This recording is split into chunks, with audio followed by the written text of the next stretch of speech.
The dust never settles out here unless someone makes it settle.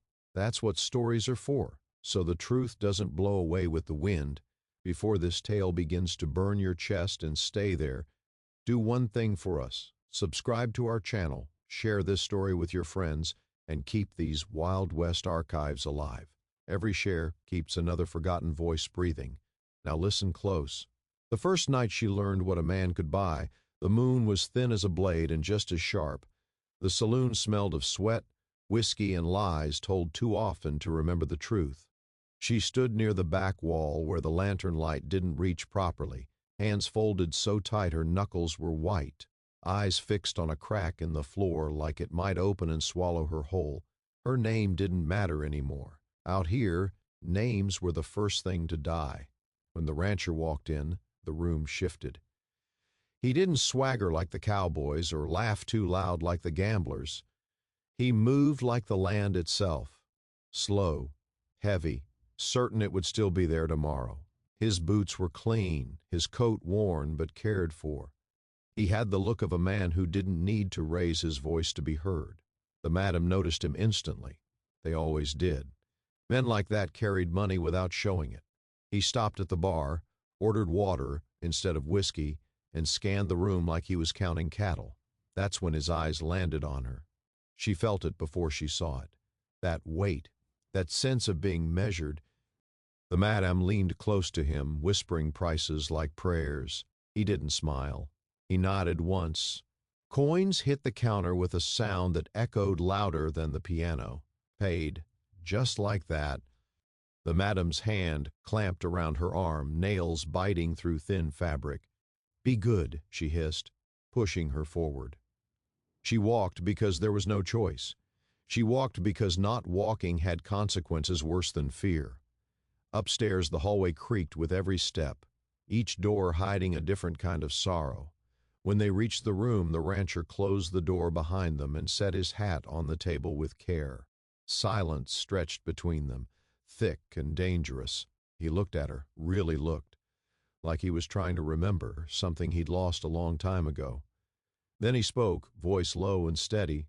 "You were paid for." Her throat tightened. She nodded, eyes on the floor. "You know what that means." She swallowed. "Yes." The words burned.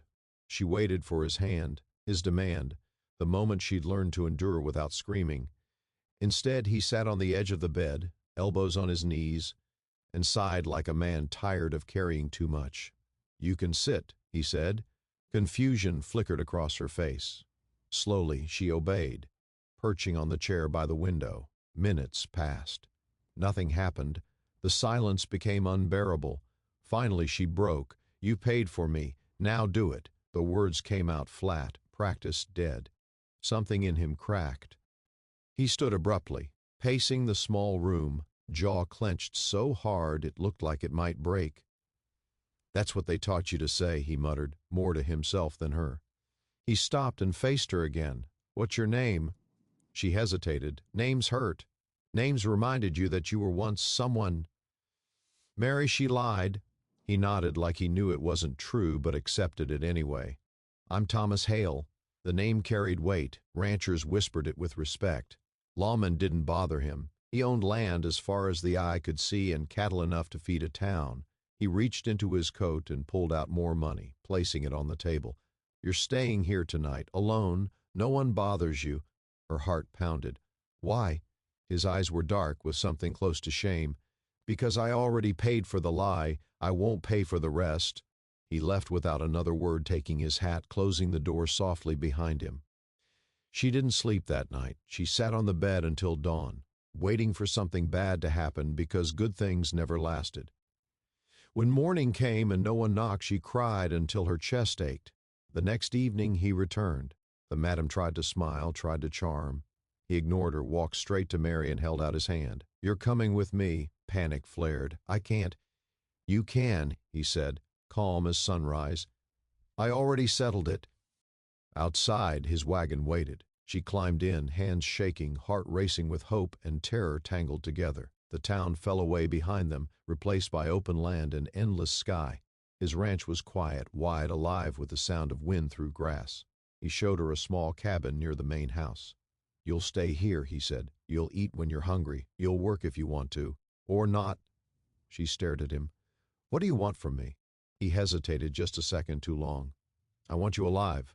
Days passed, then weeks. She learned the rhythm of the ranch, the comfort of honest labor. Thomas kept his distance, always respectful, always careful. And that's when she noticed it, the way he never entered the main house, the way his eyes darkened whenever it came into view.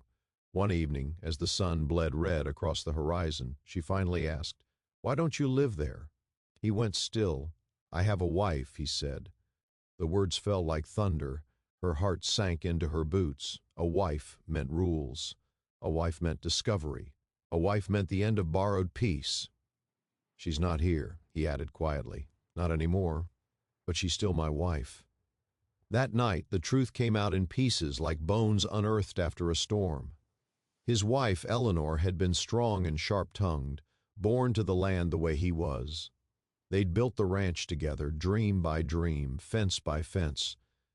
But sickness had come, slow and merciless, stealing her breath, her strength, her laughter. She lay in the main house now, bedridden, watched over by a hired nurse who spoke in whispers and avoided eye contact. "I couldn't stand the waiting," Thomas confessed, staring into the fire, "the knowing I'd lose her. So I went into town, did something foolish." Mary understood then. He hadn't bought her for pleasure. He'd bought her to feel something other than grief, to punish himself, to remember he was still alive. "You don't owe me anything," he said. "Not your body, not your gratitude. But the world doesn't care about what's owed. It only cares about what's taken." The nurse noticed Mary within days. So did the neighbors. Whispers crept across the ranch like snakes through grass. A woman living alone on a man's land never went unnoticed. One afternoon, Eleanor asked to see her. Mary's legs nearly gave out as she stepped into the main house. The air smelled of medicine and fading flowers. Eleanor lay pale against white sheets, eyes too bright in her thin face. "So," Eleanor said softly. "You're the girl." Mary swallowed. "Yes, ma'am." Eleanor studied her with unsettling calm. "Did he touch you?" "No." A faint smile curved Eleanor's lips. "Good." "He was always terrible at lies." Tears blurred Mary's vision. "I didn't mean to—" "I know," Eleanor interrupted, "and I don't blame you. Men break in strange ways when they're scared." She reached for Mary's hand, gripped surprisingly strong. "You saved him from doing something he'd never forgive himself for." Eleanor died 3 days later. Her hand in Thomas's, eyes fixed on the land she loved. Grief tore through the ranch like wildfire. Thomas retreated into himself, shoulders bowed under a weight too heavy to share. Mary stayed because leaving felt like another kind of betrayal. One night, months later, Thomas stood outside her cabin, hat in his hands. "I won't ask you to stay," he said, "or to go. I just need you to know I see you, not as something I bought, as someone who chose to remain." Mary looked at the land, the sky, the life she'd grown into piece by piece. "I stayed because you gave me a choice," she said. "No one ever did before." He nodded, eyes wet.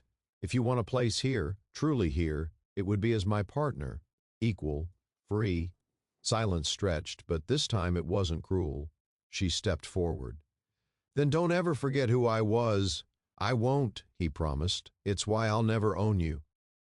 Years later, folks would tell stories about the Hale Ranch, about the woman who arrived with nothing and became everything the land needed, about the rancher who learned too late that love isn't something you buy, it's something you earn every day by choosing not to break what's already been broken. And somewhere in the dust of a forgotten town, a saloon door still creaks, remembering the night a man paid for a lie and walked away with the truth.